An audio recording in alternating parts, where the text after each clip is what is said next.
tweeting out that the Kings have been discussing Bradley Beal with the Wizards. So that got our attention. Now getting our attention is our friend Michael Scotto. That's my guy, man. NBA insider for HoopsHype, reporter for USA Today. He joins us right now on the Folsom Lake Honda hotline. Folsom Lake Honda, your one-stop Honda shop. Of course, Michael, you are with Cattles and Ramie. No Ramie today. JJ for Ramie on this Thursday. We thank you and appreciate you for your time. Let's first start off with this Shams Charania report that the Kings have talked to Washington about Bradley Beal. Just your thoughts on the idea of the Kings giving Washington that phone call.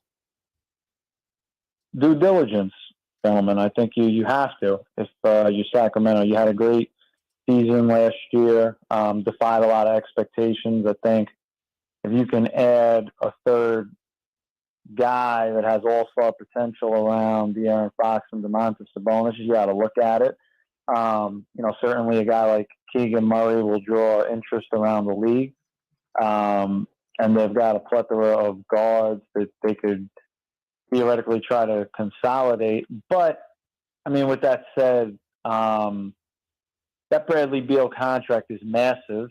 And with the new CBA coming up, some view that as a potential deterrent to having more than just interest in acquiring a guy and really going for it. It's a lot of money coming up that would really hamstring your franchise. You've got to be sure that he's the missing piece you need to be a championship contender. And I think that's why you see a little bit more talk of the Miami Heat, for example, who were just in the finals. And they've got a bunch of guys coming up for,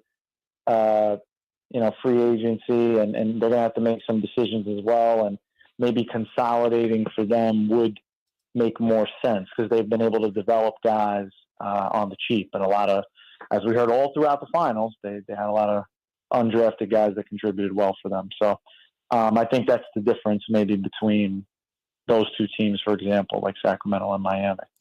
Michael, man, you've been around for quite a bit of time. I've been of course, huge fan, known you for a while.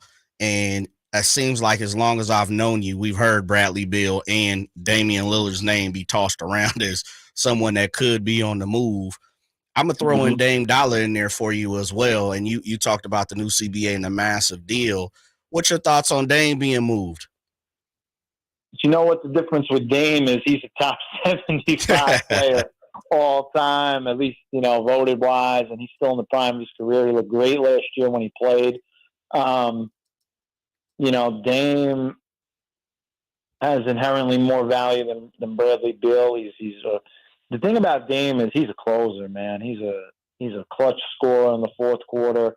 Has a big following. He's a guy that is a loyal guy to an organization. So I could see a lot of teams certainly circling the wagon on him. Obviously, depending on what Portland does with the third pick. If the draft shakes out the way it's kind of looking like right now and they end up with Scoot Henderson at 3, well, that's kind of your point guard of the future there. And it would raise some eyebrows, I think, because if you're Damian Lillard and you share the backcourt with Scoot Henderson and you also have Anthony Simons and you got to re-sign Jeremy Grant, is Nurk the guy you want to have as your center as well, looking ahead? Like, they've got a lot of decisions to figure out, and I just feel, like theoretically on paper, a guy like Brandon Miller maybe would fit better on paper, but again, Dame's trying to win now. He's 32. It's not to say he's old, but he's not a spring chicken either. So you got to balance that, and if he really wants to compete, it just reminds me of like when the Knicks had Carmelo at the end of his run and during the Phil Jackson era. It's like, they did these moves like Joakim Noah and then Derrick Rose, and they were better on paper, but they weren't going to be a contender. So that's kind of where I feel like Portland is right now. And I'm curious how Dame, would feel about that. If Portland took Scoot Henderson, you got to wonder if you're Dame and people around the league, what that would signal long term. Again, they've they've not said that they want to move him. He's their franchise guy, but actions speak louder than words. Michael, you just mentioned the new CBA coming in next year, and I've been talking about how that's going to affect teams with these guys on max deals. If you got multiple guys on max deals, with the new CBA kicking in truly next summer, do you think that'll create urgency and moves this summer so teams get their books in line, so to speak? Yes, I do. I think you have to.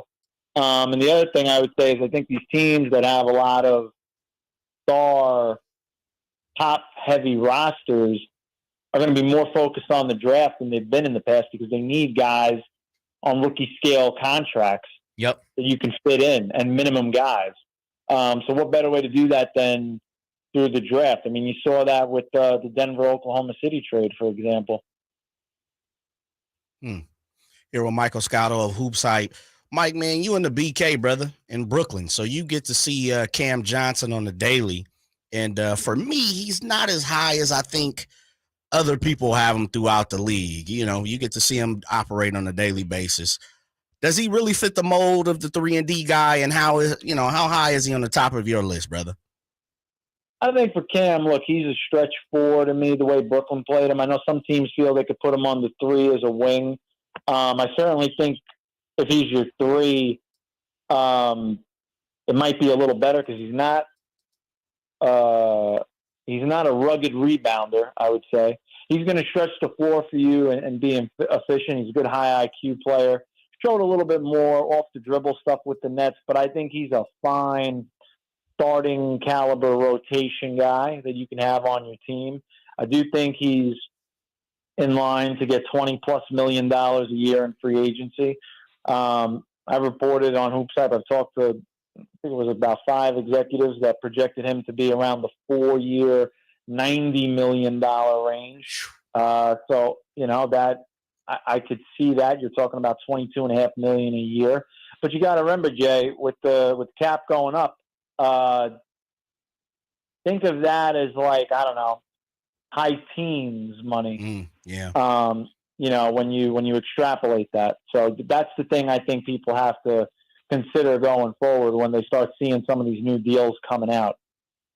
Michael, great stuff. We appreciate you as always. Let's do this again soon. Thank you. Have a great weekend. My pleasure. Appreciate you both Mike. as well. Take care. All right, there goes Michael Scotto, NBA insider for HoopsHype, reporter for USA Today on the Folsom Lake Honda Hotline. Folsom Lake Honda, your one-stop Honda shop.